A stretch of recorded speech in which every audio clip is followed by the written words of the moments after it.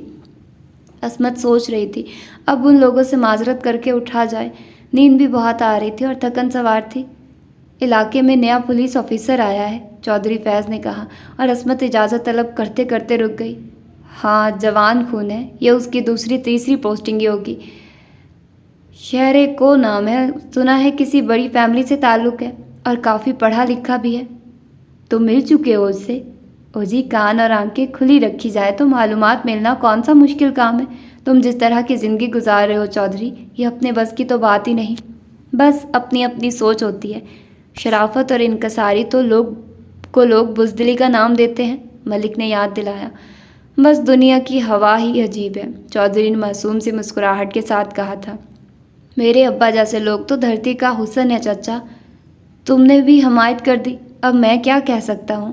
اصل میں عصمت، تم ابھی کتابی دنیا میں رہتی ہو، زندگی اس کتابی دنیا سے بہت مختلف ہے میری شہزادی۔ پھر فیض بخش کی جانب دیکھ کر بولے، شہرہ کو اپنے علاقے میں تعینات ہوا ہے، اس سے کھانے کی دعوت تو دینا ہوگی۔ پہلے تمہارے ہاں مدعو کریں گے، تب میں بھی ادھر موجود ہوں گا، اور جب میں اسے اپنے گاؤں بلاؤں گا تب تم میرے ساتھ ہوگے۔ چودھری نے مکمل اتفاق کرتے ہوئے سر اس بات میں ہلا دیا۔ پھر وہ عصمت کی جانب رخ کر کے بولے، شہزادی میری بات پر ناراض مت ہونا، تمہاری خفگی کا بوجھ ہم نہیں اٹھا سکتے۔ نہیں چچا، ناراض تو نہیں ہوں، میں تو اجازت لینے والی تھی، اب چلتی ہوں، سخت نیند آ رہی ہے۔ اتنی جلدی نیند آ رہی ہے؟ جی، آج شہر گئی تھی، واپسی پر خاصی دیر ہو گئی۔ بات کرتے ہوئے وہ اٹھ کر کھڑی بھی ہو گئی، اور جاتے ہوئے اس نے سنا وہ کہہ رہے تھے، عصمت کی پڑھائی تو اب ختم ہو چکی ہے نا؟ جی ہاں، مگر میل ملاقات ختم ہونے میں نہیں آ رہا، کبرا نے کچھ جل کر کہا تھا۔ چلو اب چل کر کھانا کھا لیتے ہیں۔ چودھری نے بات بدل دی اور اٹھ کر واش روم میں ہاتھ دھونے چلے گئے۔ تب امیر علی نے کبرا سے کہا، جب تک اس گھر میں ہو معاملات اپنے ہاتھ میں رکھو۔ ہاں، ساری ذمہ داری میرے سر پر ہی ہے، مگر عصمت منمانی کر رہی ہے، اسے یہ احساس دلاؤ کہ وہ قدم قدم پر تمہاری بات ماننے کی پابند ہے۔ میں کیا کروں، یہ بھائی صاحب ہی ہر بات میں بیٹی کا ساتھ دیتے ہیں۔ تم عصمت کے معمولات پر کڑی نگاہ رکھو، اور ساتھ ساتھ اپنے گھر واپسی کی تیاری بھی کرو۔ اچھا سچ؟ کبرا بے یقین تھی۔ بالکل سچ۔ امیر علی جس کام کا بیڑا اٹھا لے پھر اسے کر کے ہی دم لیتا ہے، تم مجھ پر پورا بھروسہ رکھو، تیاری کرو، اور اگر کہو تو سوکن سے بھی جان چھڑوا دوں گا۔ ہائے اللہ، یقین نہیں آ رہا، ابھی تمہیں اندازہ ہی نہیں ہے کہ امیر علی کیا چیز ہے۔ فیض بخش ہاتھ دھو کر واپس آئے۔ موضوع تبدیل ہو گیا۔ 10 بجے کے قریب امیر علی گھر جانے کے لیے اٹھے، تب کبرا نے کہا، بھابھی بھی آپ کی آمد کی منتظر ہوں گی؟ ارے چھوڑو اس عورت کی بات، ہاں بس اس کی قسمت کہ امیر علی کی بیوی بن بیٹھی، ورنہ تو وہ میری حویلی میں ملازمت کے قابل بھی نہیں ہے۔ بھابھی بہت سادہ شریف عورت ہے، قدر کرو اس کی، چودھری فیض نے ٹوکا۔ چودھری، قدر ہی تو کر رہا ہوں، جو اب تک میری حویلی پر راج کر رہی ہے۔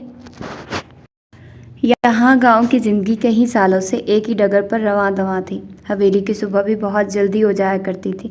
غریب گھرانے کی عورتیں اور بچے سویرے ہی لسی لینے آتے اور حویلی آوازوں سے بھر جاتی۔ یہ لسی کبرا اپنی نگرانی میں دیتی۔ کبھی کبھی عصمت بھی ملازمہ کے ساتھ آ کھڑی ہوتی، تب وہ اسے ہدایت کرتی، مکھن پہلے نکال لو، انہیں پھر لسی دینا، مگر عصمت ایسے معاملات میں لاپرواہ تھی، وہ ان کے برتنوں میں تھوڑا تھوڑا مکھن بھی ڈال دیتی، ساتھ ساتھ ان عورتوں سے باتیں بھی کیے جاتی، ہنسی مذاق بھی چلتا۔ یہ غریب عورتیں تو ان داتاؤں کی ایک نرم نگاہ پر ہی کھل اٹھتی تھی۔ عصمت اپنے دوستانہ انداز کی وجہ سے انہیں بہت ہی پسند تھی۔ تم کبھی بھی اچھی زمیندارنی نہیں بن سکتی، اس کے انداز دیکھ کر کبرا کئی بار کہہ چکی تھی۔ مجھے بس اچھا انسان بننے میں دلچسپی ہے۔ پڑھائی نے تمہارا دماغ خراب کر دیا ہے، آج میری باتوں کو سمجھ نہیں رہی، کل ضرور یاد آئیں گی۔ باجی سے زیادہ روب تو میرا ہے۔ 12 سالہ حیدر ابھی سے چھوٹے بڑے کے فرق کو سمجھتا تھا۔ کیا فائدہ ایسے روب کا؟ میرے ابا کی بہت سی زمینیں ہیں اور میں ان زمینوں کا اکلوتا وارث ہوں۔ وہی ابا جس نے آج تک تمہیں پوچھا تک نہیں۔ اس کی بات سن کر وہ تن سے کہتی، اس سے کیا فرق پڑتا ہے، مالک تو میرا بیٹا ہی ہے، وہ گردن تان کر کہتی۔ عصمت خاموشی میں ہی عافیت سمجھتی۔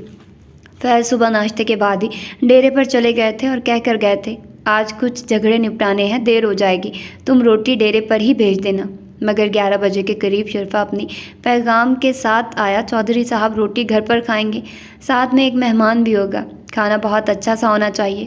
کون مہمان؟ کچھ بتایا نہیں؟ نہیں بڑی بیوی، بس یہ کہا تھا شہری مہمانوں کا۔ اپنی بیوی بھی شہری کھانے پکانا جانتی ہے، کچھ نہ کچھ وہ پکا لیں گی، باقی شادو بھی اچھا ہی پکاتی ہے، ہاتھ میں ذائقہ بھی ہے، کچھ چیزیں وہ بنا لے اور پھر دیکھے نا جی۔ شرفا عادت کے مطابق شروع ہو گیا تھا، انہوں نے عصمت کو خاموش کروا دیا، پھر رکی سے بولی، عصمت کو بلا کر لاؤ تاکہ اس کی زبان سے ساری بات خود سن لے۔ کیوں جی، آپ کی بات نہیں مانتی ہے وہ؟ بکواس مت کرو، ایسا نہ ہو میں تمہاری یہ 24 گھنٹے چلنے والی زبان کاٹ کر چیل کووں کو کھلا دوں۔ لو جی، کمال ہے بڑی بیوی، غصہ کیوں کرتی ہو؟ ایک زبان ہی تو ہے میرے پاس، اگر وہ بھی نہ چلاؤں تو مر ہی نہ جاؤں، اور چھریاں چاقو پستول سے زبان چلانا بہتر ہے۔ جا دفع ہو جا، انہوں نے بگڑ کر کہا اور اس کی جانب سے رخ پھیر لیا۔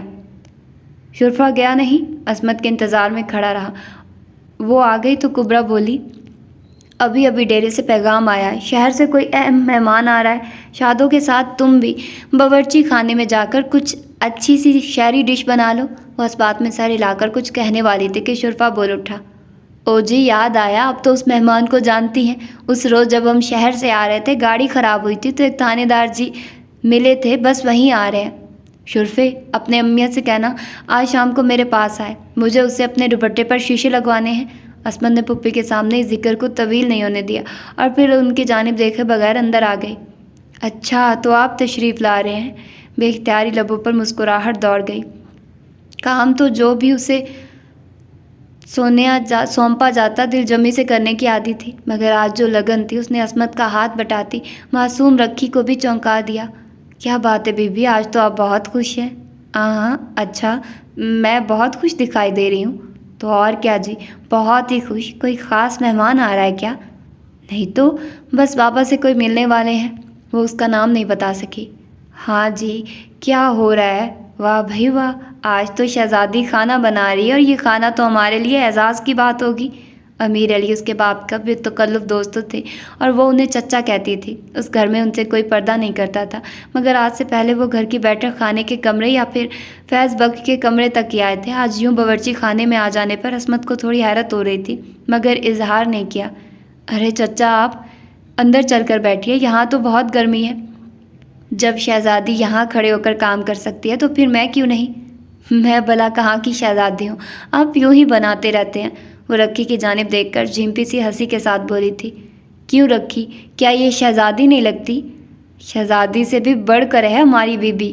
رکی واقعی اس سے بہت محبت کرتی تھی۔ ہاں، اب کیا بولو گی؟ کچھ نہیں، وہ پھر ہنس پڑی۔ دیکھے تو صحیح کیا پکایا جا رہا ہے۔ وہ آگے بڑھے اور اس کے برابر آ کھڑے ہوئے، سلیب پر رکھی ہتھیلیوں کے ڈھکن اٹھا کر چیک کرنے میں مگن تھے۔ اس کے اتنے قریب تھے کہ ان کا بازو عصمت کے بدن سے چھو رہا تھا، مگر شاید انہیں اس کا احساس نہیں تھا۔ ہاں، کیسی پیاری خوشبو آ رہی ہے۔ ایسے ہی بنایا مت کریں چچا، میں یوں ہی تو کچھ نہیں کہا کرتا شہزادی، جیسے مجھے خوشبو اچھی لگ رہی ہے ایسے ہی کھانا بھی پسند آئے گا۔ دراصل جو لوگ دل کو اچھے لگتے ہیں ان کی ہر بات ہی اچھی لگتی ہے۔ یہ تو آپ کی محبت ہے، ورنہ میں اتنی اچھی بھی نہیں ہوں۔ کبھی میری پھپھو سے بھی رائے لیں میرے بارے میں۔ اپنی پھپھی کی بات کا برا مت مانا کرو، وہ اب اس گھر میں چند روز کی مہمان ہیں، پھر اپنے گھر چلی جائیں گی۔ اگر ایسا ہو جائے تو بہت اچھی بات ہوگی، وہ اب خاصی پریشان رہنے لگی ہیں، بات بے بات انہیں غصہ آ جاتا ہے، ملازموں کو تو بہت ڈانٹتی ہیں۔ ہاں میں سب سمجھتا ہوں، مجھے پورا احساس ہے اس کی وجہ سے تمہیں کتنی پریشانی اٹھانی پڑتی ہوگی۔ وہ تو مالک ہی بن بیٹھی ہے تمہارے ابا کی حویلی میں۔ نہیں چاچا، میں نے تو یوں تو کبھی نہیں سوچا، آخر وہ میرے ابا کی بہن ہے، میری بزرگ ہے۔ یہ تمہاری بڑائی ہے، میں غلط نہیں کہتا، تم بہت صفتوں والی لڑکی ہو۔ آپ اندر چل کر بیٹھیے، اگر چائے پینا چاہ رہے ہو تو میں بھجوا دیتی ہوں۔ ہاں میں چلتا ہوں، بس یہ سن کر ادھر چلا آیا کہ آج شہزادی کھانا پکا رہی ہے۔ بابا جان کے مہمان آ گئے ہیں؟ نہیں ابھی تو نہیں آئے، آنے ہی والے ہوں گے، تم بس اپنے ہاتھ سے ایک کپ چائے بنوا کر بھیج دو۔ اس نے اس بات میں سر ہلا دیا۔ ان کے جانے کے بعد رکی سے بولی، یہ برتن تم بعد میں صاف کر لینا، پہلے ایک کپ چائے بنا کر دے آؤ، میں بہت تھک گئی ہوں، اپنے کمرے میں جا رہی ہوں، کچھ دیر آرام کروں گی، پھر کھانا کھاؤں گی۔ یہ چاچا بھی کچھ عجیب ہیں، پھوپھی کے سامنے ان کی کتنی تعریف کرتے ہیں اور آج ان کا ذکر کس طرح کر رہے تھے۔